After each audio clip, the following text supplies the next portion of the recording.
Toto. I have a feeling we're not in Kansas anymore. Welcome to MsMojo, and today we're counting down our picks for the top 10 movie sets that were a total nightmare to work on. This film is a $20 million disaster. Why won't anyone believe me?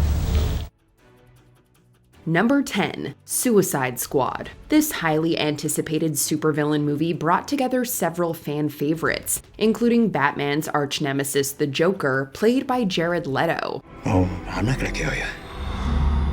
I'm just gonna hurt you.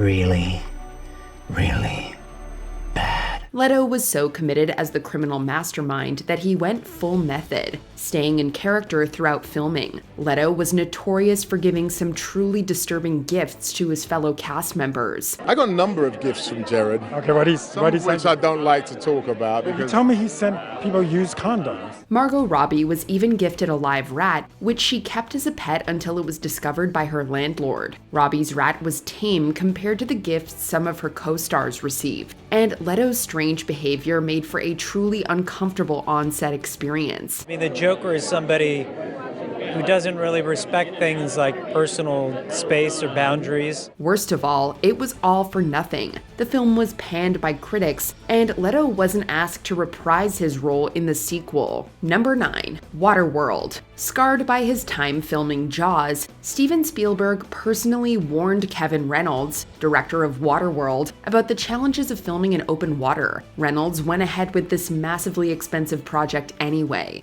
Adios, cousins.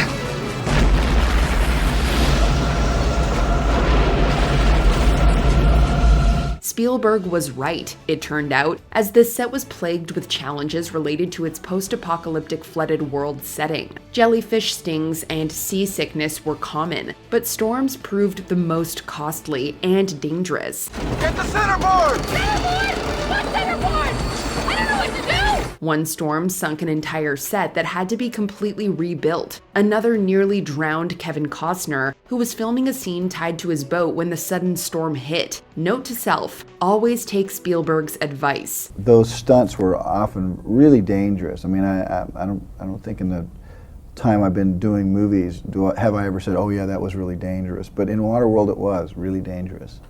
Number 8, The Island of Dr. Moreau. I think we managed to live the dream for a surprising amount of time. None of us had any idea what was coming. It was a lifelong dream of director Richard Stanley to adapt this H.G. Wells novel for the screen, a dream it seems the universe was determined not to grant. Problems emerged before filming began, with a troubled casting process and constant tension between Stanley and New Line Cinema. Certainly New Line couldn't wait to get rid of me.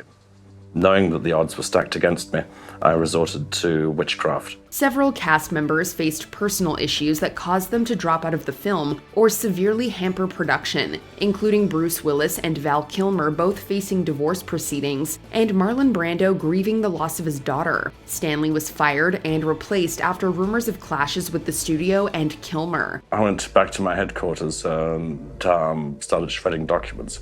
I was a little vindictive. I also wanted to make it particularly hard for them to make that film. The final film was negatively received upon release, but a documentary about the hellish production process was later released to positive reviews. Number 7, Cleopatra. This epic historical drama created its own epic behind-the-scenes drama, cementing the film as an unforgettable piece of Hollywood history. Cursed with production delays, script rewrites, and location changes, the film's budget ballooned to excess, causing the original director, Ruben Mamoulian, to resign. Mamoulian put forward an ultimatum, thinking that he would be backed by other people, and it backfired. Joseph L. Mankiewicz took over and managed to bring the final film to premiere. Audiences flocked to theaters to see Cleopatra, their interests having been piqued by the media frenzy surrounding the scandalous affair between the two lead actors, Elizabeth Taylor and Richard Burton.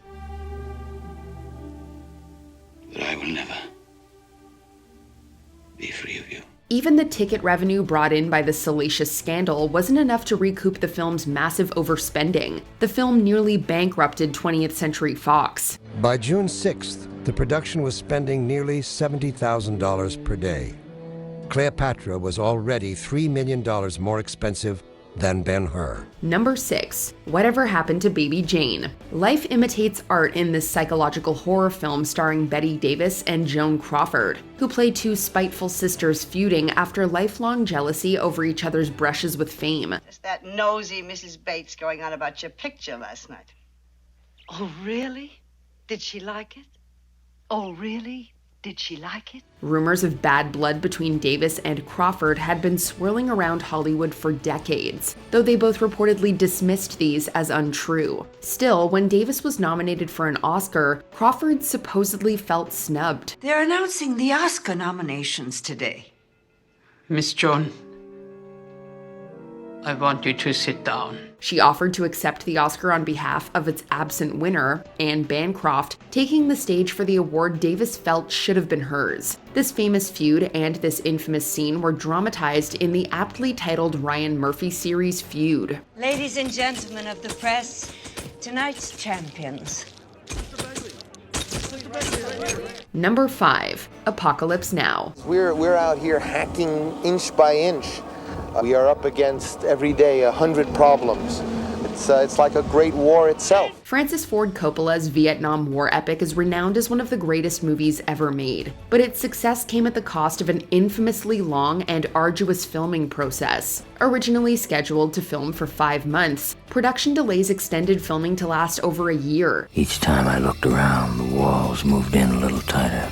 Typhoon Olga caused catastrophic destruction to the sets and delayed filming by 3 months, stressing the already massive budget. When Martin Sheen suffered a life-threatening, stress-induced heart attack, he chose to report his condition as a mere heat stroke to avoid alarming investors. I remember the phone ringing, and my secretary said, "Marty's had a heart attack, and Francis doesn't want to admit it." Further post-production challenges led Coppola to confess to his wife that he believed he only had a 20% chance of making the film happen at all, a fear that was thankfully unfounded. Number 4. Passion of the Christ. It got really quiet, like a eerie silence, and I knew it. I said, I'm going to get struck by lightning. And sure enough, I felt as though somebody took their hands and slapped them against my ears. Portraying an individual as venerated as Jesus Christ is a risky move for any actor, but usually the damage is limited to just their career. Jim Caviezel, who played Jesus in Mel Gibson's biblical Passion Project, wasn't so lucky. One day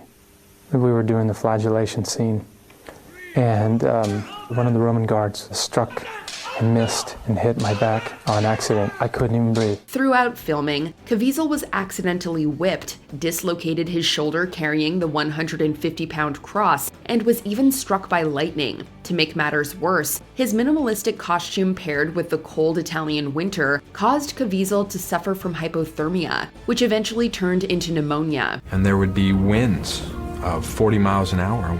Everybody's in jackets or parkas or trying to keep warm, trying to keep the sand out of their eyes. Since playing Christ, Caviezel hasn't had much significant success in his career, but reportedly believes the role was worth it and a once-in-a-lifetime opportunity he couldn't pass up. Number 3. Fitzcarraldo. Werner Herzog's Fitzcarraldo tells the story of a rubber baron in search of richer resources who becomes convinced he must transport his steamship over a Peruvian mountain to find them. We can't go much further, or we'll run onto a sandbank. That slope may look insignificant, but it's gonna be our destiny. Herzog rejected any special effects for this film. He wanted his production team to literally push the 320-ton steamship over a mountain. Herzog insists on 40 degrees. The system has already failed once. Martins is afraid people will die if it tears apart again. The visual is striking, but the practicalities of this feat caused endless problems on an already difficult set. Numerous injuries and even a few tragic deaths of local indigenous people involved with filming occurred, leading to accusations that Herzog exploited the local tribes. I'm running out of fantasy. I don't know what else can happen now. Ultimately, the cast and crew were completely fed up with the dangerous living conditions, paired with the unbelievable feat Herzog was asking them to perform for this truly one-of-a-kind film. Number 2. Roar. Husband and wife Noel Marshall and Tippi Hedren dreamed of making a film showcasing the beauty of Africa's wildlife to raise awareness about poaching. To make their vision a reality, the couple spent years amassing a collection of exotic animals at their Sherman Oaks home. This is a madhouse. No, it is. It's just like life. You get the funny with the tragic. They acquired over 100 big cats, including lions, tigers, panthers, and jaguars, plus 2 elephants and a flock of exotic birds. The animals were untrained, which proved exceptionally dangerous during filming. Roar is a thing unto itself. It is almost a series of dailies strung together in which something goes horribly wrong in every single shot. Marshall was attacked and bitten many times, eventually resulting in gangrene. Hedren's daughter, Melanie Griffith, nearly lost an eye, and most members of the crew suffered an injury of some kind. Nice one. Nice one.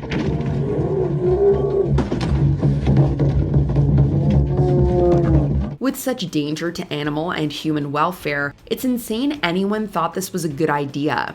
Before we continue, be sure to subscribe to our channel and ring the bell to get notified about our latest videos. You have the option to be notified for occasional videos or all of them. If you're on your phone, make sure you go into your settings and switch on notifications. Number 1. The Wizard of Oz. This timeless film is beloved by many for its unforgettable songs and characters, but the cast and crew's journey to bring this classic to life wasn't a walk down the yellow brick road. The original Tin Man, Buddy Ebsen, dropped out of the film after contracting aluminum poisoning from his makeup. Did you say something?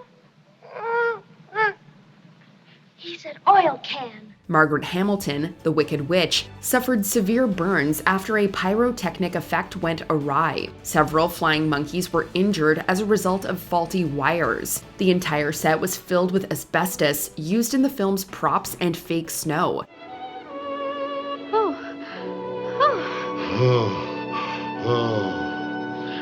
Unusual weather we're having, ain't it? Judy Garland also reportedly faced constant harassment from the actors portraying the Munchkins and was forced to painfully bind her chest to look younger. Somewhere over the rainbow, it certainly was not. Somewhere over the rainbow, way up high. Was the insane chaos worth it for any of these entries? Let us know in the comments. No, actually, the closer you get to them, the more they'd like you, the safer you'd be. Do you agree with our picks? Check out this other recent clip from MsMojo and be sure to subscribe and ring the bell to be notified about our latest videos.